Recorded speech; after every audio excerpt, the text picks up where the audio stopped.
کہ بدبخت تو ان ہونٹوں سے اپنی لاٹھی کو ہٹا لے، اس لیے کہ میں نے ان ہونٹوں پر سرکار دو عالم علیہ الصلوۃ والسلام کو ہونٹوں کو رکھتے ہوئے دیکھا ہے۔ تو اس نے کہا کہ اگر تو برا نہ ہوتا تو میں تیرے سر کو تن سے جدا کر دیتا۔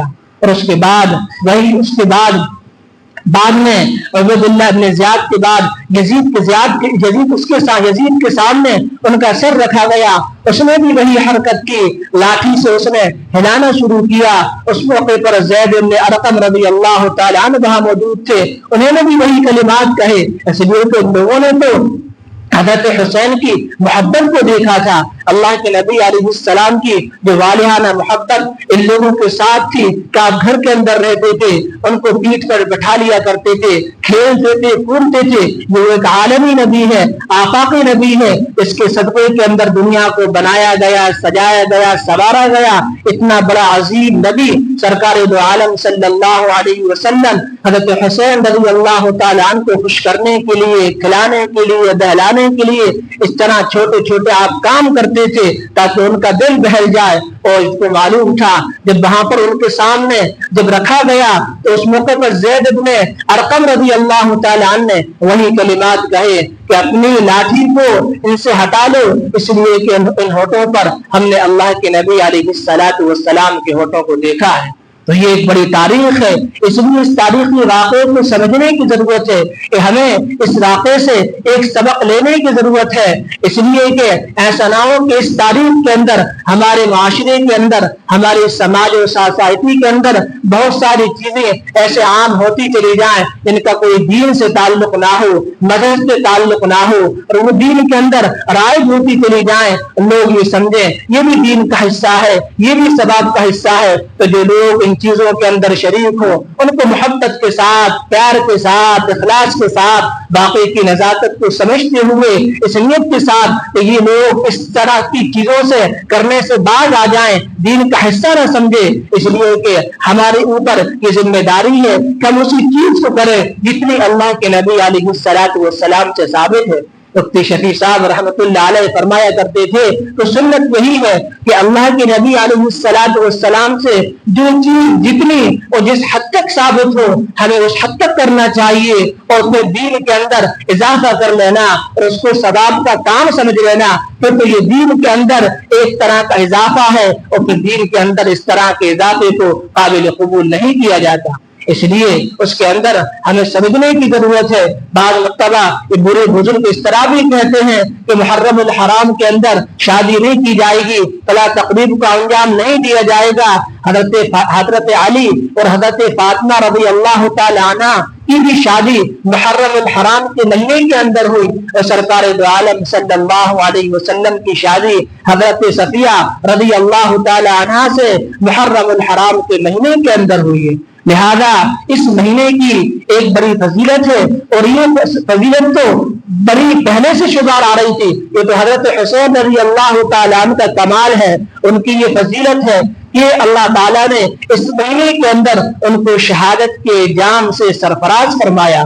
اللہ کے نبی علیہ الصلوۃ والسلام مدینہ منورہ پہنچے تو وہ لوگ 10 محرم الحرام کا روزہ رکھا کرتے تھے، تو آپ علیہ الصلوۃ والسلام نے پوچھا کہ تم کس وجہ سے رکھتے ہو؟ تو ان لوگوں نے کہا کہ ہم لوگوں کو، یہودیوں کو، موسیٰ علیہ الصلوۃ والسلام کو یعنی بنی اسرائیل کو فرعون کے لشکر، فرعون کے ظالمانہ سلوک سے، فرعون کی لشکر سے ہم لوگوں کو آزادی ملی تھی، اس وجہ سے ہم لوگ 10 محرم کا روزہ رکھتے ہیں۔ آپ علیہ السلام نے فرمایا کہ ہم تو زیادہ مستحق ہیں کہ موسیٰ علیہ السلام کی تعلیم کی پیروی کریں، ہم تو ان سے زیادہ قریب ہیں۔ لہذا آپ نے صحابہ کو حکم دیا کہ دیکھو 10 محرم کا عاشورہ کا روزہ رکھو، اور آپ نے فرمایا کہ مجھے امید ہے کہ اس کے اندر اللہ تبارک و تعالی ایک سال کے گناہوں کو معاف کر دے گا اور اس کے اندر خیر و برکت ہوگی۔ تو 1 سال کے گناہوں پر معافی اس کے اندر وعدہ ہے۔ اور آپ علیہ السلام نے یہ بھی فرمایا کہ آئندہ سال اگر میں زندہ رہا تو 1 دن اور ملا لینا، میں 2 روزے رکھوں گا۔ اس لیے آپ نے کہا کہ 10 محرم کے ساتھ یا تو 9 کا اور 10 کا روزہ رکھنا، یا 10 یا 11 کا روزہ رکھنا، تاکہ دونوں کو شامل کر لینا، تاکہ ان یہودیوں سے مشابہت بھی ختم ہو جائے گی اور ہمارے اندر اور ہمارے لیے 2 سال کے گناہوں کی معافی کا ہمیں وعدہ بھی مل جائے گا۔ اور روایت کے اندر یہ بھی ملتا ہے اور متعدد محدثین نے اس کو بیان بھی کیا ہے کہ اس ماہ کے اندر اپنے گھر والوں پر 10 محرم کو وسعت کے اندر رزق کے اندر وسعت بھی پیدا کرو۔ اپنے عیال کے لیے جو عام طور پر ہم کھانا پکاتے ہیں اس سے بہتر کھانے کا انتظام بھی کیا جا سکتا ہے، لیکن اس کو بہت زیادہ بعض چیزیں انسان بہت زیادہ ضروری سمجھ لیتا ہے اور یہ سمجھتا ہے کہ محرم اور کھچڑا یہ تو ایک طرح کی لازم یا ملزوم شے ہے۔ اس طریقے سے بعض چیزوں کو لازم کر لینا، اس کو جکڑ کر اور پکڑ کر بیٹھ جانا تو یہ دین کا اضافہ ہوگا، اور دین کے اندر تو اضافہ مطلوب اور محبوب نہیں ہے۔ لہذا اس محرم الحرام کے مہینے کو ہمیں سمجھنے کی ضرورت ہے کہ اللہ تعالیٰ نے حضرت حسین رضی اللہ تعالیٰ عنہ کو شہادت عطا فرمائی، انہوں نے اپنی زمین کو نہیں بیچا۔ ان کے لیے کیا مشکل تھا، ان کا ایمان محفوظ ہو جاتا، جان بھی بچ جاتی تو معلوم چلا کہ حالات کیسے ہوں۔ بن بکار رحمت اللہ علیہ کے پاس مصر کا بادشاہ ہر سال 1000 دینار پہنچاتا تھا، 18 سال تک دینار اس نے دیے، اور ایک موقع پر یہ کہا کہ ہمارے فلاں فتوے پر سائن کر دو، وہ انکار کر دیا کہ ہمارا ضمیر و ایمان اسلام اس کا سستا نہیں کہ آپ کے چند درہم دینار پر بن جائے گا۔ اندر گئے اور ساری کے ساری 18 سال کی 18,000 اشرفیاں جو سردہ مہر تھی لا کر اس کے قدموں کے اندر ڈال دی، تاکہ ہمارا ضمیر و ایمان اتنا سستا نہیں ہے کہ تمہارے ان پیسوں پر بن جائے۔ لہذا قربانی کے حضرت حسین رضی اللہ تعالیٰ عنہ کے اس واقعے کو سمجھنے کی ضرورت ہے۔ اللہ تبارک و تعالیٰ مجھے بھی آپ سب کو عمل کی توفیق عطا فرمائے۔ وما علینا الا البلاغ، سنت ادا کرنا۔